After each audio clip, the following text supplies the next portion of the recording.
Well, hey everybody, this is Parker from Games for Youth Ministry with another tutorial of a new game we just came out with called Linked Out. This is a really fun group game where you have everybody in your audience stand up and you tell them that they have to get in groups and hold hands with up to 6 people in a group. At the very minimum, one person alone who just holds their own hand. And then what you do is you press the spacebar on the keyboard. And any group that has 4 people in that group, all 4 of those people have to sit down. Then what you do is you tell everybody to re-link up, and everyone will go around and link up with different people, or they can stay exactly how they are, it doesn't really matter. And then what you do is you press the space bar and you do the cycle over again, and if it lands on a number and that group has that number of people in there, they sit down. Now, if you have a really large group and you want to eliminate a lot of people at the beginning, one really easy thing to do is say that they have to have the number that shows up on the screen. So if it lands on 5 and you have 5 people in your group, you all survive, but everybody else sits down. That will knock out people immediately and make the game go a lot faster. And then maybe you switch the rules later to say that if it lands on that number and you have that number, then you sit down.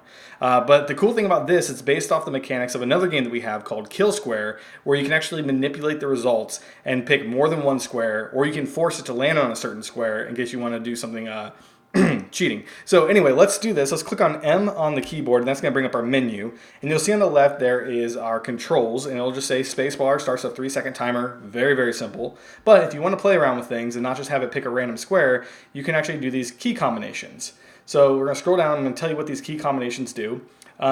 These are called the behaviors. So if you press A, S, D, or F, that's going to set a behavior for the next round. So A will be simultaneous mode or all mode. So if you press A and then a number on the keyboard 1 through 6, or actually be 2 through 6, it would pick that number of squares and it will select them at the exact same time. So it'll just be boom, and so if you pick 3, it'd say boom, here's 3 random squares that were picked at once. Sequential mode, that will do something similar where you press S and then you press a number 2 through 6, and that is going to set, let's say you press 3, it will go 1, 2, 3. It'll pick 3 in a row. It won't pick necessarily the squares 1 through 3. It'll be random, but it'll be boom, boom, boom, and there's 3 squares that have been selected. Delayed mode is my favorite mode. That's the one where the students think they're safe, and then it waits a second, and then it picks more squares, and they're all like, oh no! And then finally forced mode, which is where you press F, and then you press a number on the keyboard, and it's going to force it to pick that square. For example, during this tutorial, when I was starting this, I pressed F4, and then I pressed the space bar, and it picked square number 4. And that's really good if you've got a kid, kids that are cheating. You just want to get them out, and they're clearly, causing problems. We all have those kids. You can just press the F and then press the number that they have in their group, and then they're out. So we're going to scroll down here, and then obviously there's 1 through 6 are the keys that you can press to do these little things. So this gives a little example of the gameplay, how to explain it to everybody and what to do, and then just some basic rules. Obviously, all these games, you make up your own rules, whatever works for you.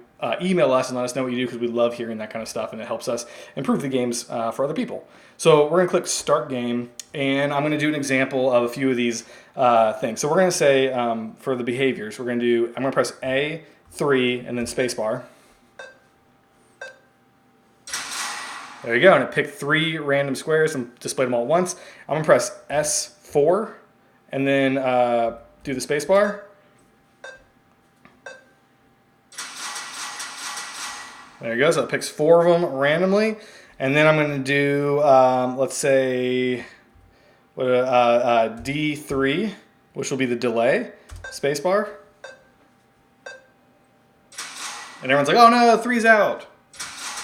4 and 2 are out, so that goes there. And then obviously force, you just press F, and it'll force that square. One important thing to note is that when the red lights are all on, all 3 of those lights are on, when they turn off, that resets everything. So if you actually press S4 while those 3 lights are on, once those 3 lights go away and the game board resets, it disables whatever you did. So you want to make sure that these 3 lights are off right here before you do it. And the cool thing is you can actually change your mind. So if I want to do F3 spacebar, but then I change my mind, I want to go, I want 2, I just press 2. and it will jump to 2. It doesn't matter. As long as those 3 lights are not on, you can make whatever changes you want. If you need to, press R on the keyboard. That'll actually just reset it. So that's, sometimes there's like, you want to go a little bit faster. You don't want to have to wait for it to reset. Just press R and that'll force to reset it. So that's a game called Linked Out. I really hope you guys like this. It was a lot of fun to make. And if you guys could, please send videos or send pictures of you guys playing this. And we're going to start a blog. We're going to put all these pictures on the blog and let everyone see kind of how you're doing it. And that would be so awesome. We really appreciate it and hope this works out great for you guys.